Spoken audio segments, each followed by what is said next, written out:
நண்பர்களுக்கு வணக்கம். MAG TNPSC அகாடமியிலிருந்து முனைவர் மா. விஜய் அலெக்சாண்டர். முக்கியமான நடப்பு நிகழ்வுகளை காண்போம்.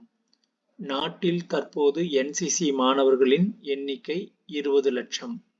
நாட்டில் தற்போது NCC மாணவிகளின் எண்ணிக்கை 8 லட்சம்.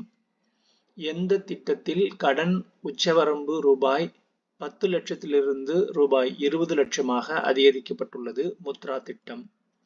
இந்திய பத்திரங்கள் மற்றும் பரிவர்த்தனை வாரியத்தின் அதாவது செபியின் தலைவர் துஹின் காந்தா பாண்டே.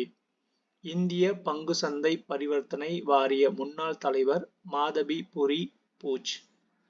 இந்திய பங்கு சந்தை பரிவர்த்தனை வாரியத்தின் பதவி காலம் 5 ஆண்டுகள் அல்லது 65 வயது வரை. இந்திய பங்கு சந்தை பரிவர்த்தனை வாரியத்தின் பதவியை ஏற்ற முதல் பெண்மணியும் தனியார் துறையை சேர்ந்தவருமானவர் யார்? மாதவி பூரி புஜ். இந்திய பாதுகாப்பு மற்றும் பரிவர்த்தனை வாரியத்தின் தலைமையகம் எங்கு அமைந்துள்ளது? மும்பை, மகாராஷ்டிரா. அடுத்த தலைமை தேர்தல் ஆணையரை தெரிவு செய்வதற்கு யாருடைய தலைமையில் தேடுதல் குழு அமைக்கப்பட்டது? சட்ட அமைச்சர் அர்ஜுன் ராம் மேக்வால். இந்திய தேர்தல் ஆணையத்தில் எத்தனை ஆணையர்கள் இடம்பெற்றிருப்பர்? ஒரு தலைமை தேர்தல் ஆணையர், 2 தேர்தல் ஆணையர்கள். தலைமை தேர்தல் ஆணையர் தொடர்பான வழக்கில் உச்சநீதிமன்றம் எந்த சட்டப்பிரிவின் கீழ் இந்த விவகாரம் தொடர்புடையது என்று தெரிவித்தது? அரசமைப்பு சட்டப்பிரிவு 141. கிராம பகுதி மக்களுக்கு குறைந்தபட்சம் 100 நாட்கள் வேலை கிடைப்பதை உறுதி செய்யும் திட்டத்தை அறிமுகப்படுத்தியவர் பிரதமர் மன்மோகன் சிங். அதாவது முன்னாள் பிரதமர் மன்மோகன் சிங்.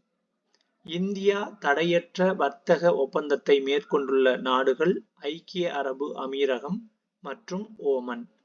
2024ஆம் ஆண்டுக்கான ICCயின் சிறந்த டெஸ்ட் கிரிக்கெட் வீரராக யார் தேர்வாகியுள்ளார்? ஜஸ்பிரித் பும்ரா. எனக்கும் இந்திய மரபணு உள்ளது என்று குடியரசு தின விழா நிகழ்ச்சியில் தெரிவித்தவர் யார்? இந்தோனேஷிய அதிபர் சுபியாந்தோ.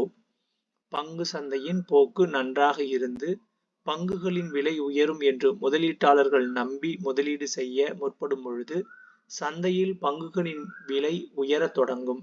இதற்கு காளை சந்தை என்று பெயர். சந்தையின் போக்கு எதிர்மறையாக இருந்து பங்குகளின் விலை குறைய வாய்ப்பு உள்ளது என்று முதலீட்டாளர்கள் நம்பி முதலீடு செய்த பங்குகளை விற்க முற்படும் பொழுது சந்தையில் பங்குகளின் விலை சரிய தொடங்கும். இதற்கு கரடி சந்தை என்று பெயர். தேசிய மனித உரிமைகள் ஆணையத்தின் தலைவரும் ஓய்வு பெற்ற உச்சநீதிமன்ற நீதிபதியின் பெயர் வே. ராம சுப்பிரமணியன். போக்குவரத்து மற்றும் பாதுகாப்பு வழிகாட்டி செயற்கைக்கோளை விண்ணில் செலுத்திய rocket GSLV F-15 rocket. Andhra மாநிலத்தில் எந்த இடத்தில் ராக்கெட் ஏவுதளம் அமைந்துள்ளது? ஸ்ரீஹரிகோட்டா. போக்குவரத்து மற்றும் பாதுகாப்பு வழிகாட்டி செயற்கைக்கோளை விண்ணில் செலுத்திய ராக்கெட் GSLV F-15 எத்தனையாவது திட்டம்? 100வது திட்டம். 2025ஆம் ஆண்டின் முதல் கூட்டத்தொடர் தொடக்க தினத்தில் இரு அவைகளின் கூட்டுக் கூட்டத்தில் யார் உரையாற்றுவார்? குடியரசுத் தலைவர் திரௌபதி முர்மு. மத்திய நிதி அமைச்சர் நிர்மலா சீதாராமன் தொடர்ந்து எத்தனையாவது முறை பட்ஜெட்டை தாக்கல் செய்துள்ளார்? 8வது முறை. நாடாளுமன்ற விவகாரத்துறை அமைச்சர் யார்? கிரண் ரிஜிஜு. இந்தியாவில் தீவிரவாத குற்றங்களை விசாரிக்க இந்திய அரசால் நிறுவப்பட்ட ஒரு புலனாய்வு அமைப்பு தேசிய புலனாய்வு முகமை NIA. ஏழை எளிய நடுத்தர மக்களுக்கு மலிவு விலையில் தரமான மருந்து மற்றும் மாத்திரைகளை வழங்க வேண்டும் என்பதற்காக தமிழக அரசால் தொடங்கப்பட்ட விரிவான மருத்துவ திட்டத்தின் பெயர் முதலமைச்சர் மருந்தகம் திட்டம். முதல்வர் மருந்தகம் திட்டத்தின் மூலம் மருந்தகம் அமைக்க தொழில் முனைவோருக்கு எத்தனை லட்சம் மானியம் வழங்கப்படுகிறது? ரூபாய் 3 லட்சம். முன்னாள் இராணுவத்தினர் மற்றும் அவரது வாரிசுதாரர்கள் தொழில் தொடங்க மூலதனமாக கடனுதவி வழங்கும் திட்டத்தின் பெயர் முதல்வரின் காக்கும் கரங்கள் திட்டம். முன்னாள் இராணுவத்தினர் மற்றும் அவரது வாரிசுதாரர்கள் தொழில் தொடங்க எவ்வளவு மூலதனம் கடனுதவி வழங்கப்படுகிறது? ரூபாய் 1 கோடி.